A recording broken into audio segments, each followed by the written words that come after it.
মাঝ রাস্তায় ট্রেন দাঁড়িয়ে গেছে।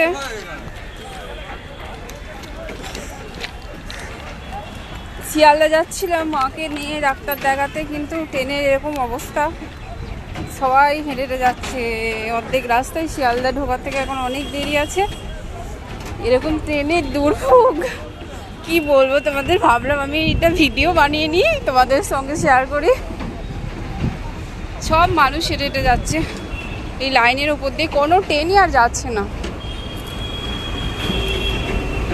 প্রবলেমটা কি বুঝতেও পারছি না কি হয়েছে।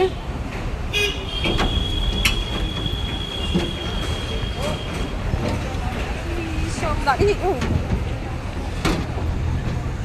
অনেকটা এখনো মনে হয় দমদম থেকে কিছুটা আগেই ট্রেনটা পুরো সিগন্যাল পায়নি, দাঁড়িয়ে আছে। কেউ সব মানুষ ট্রেন থেকে নেমে গেছে, পেছনে অনেক অনেক ট্রেন দাঁড়িয়ে আছে। আমাদের দেরি হয়ে যাচ্ছে, ওই জন্য আমরা নেমে গেছি। বাকি সবাই নেমে যাচ্ছে। বলে না একটা শিয়াল ডাকলে সমস্ত শিয়ালই ডাকা শুরু করে। জানি না কত দূর শিয়ালদা, সকাল হয়ে যাবে হাঁটতে হাঁটতে সবাই বলছে। কি অবস্থা আজকে, এরকম দুর্ভোগ।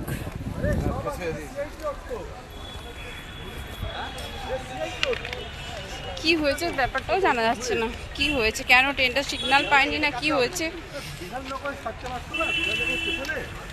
বিধাননগর থেকে আগে দাঁড়িয়ে গেছে।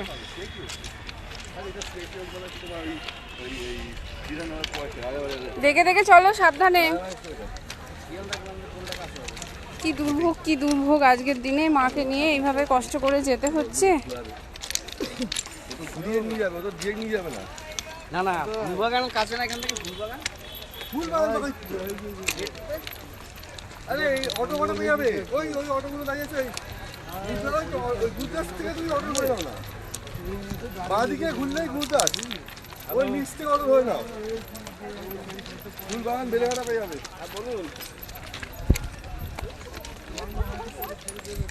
অবস্থা খারাপ, এত রোদ্দুর, আমার তো কষ্ট হচ্ছে লাইনের ওপর দিয়ে হেঁটে হেঁটে যেতে।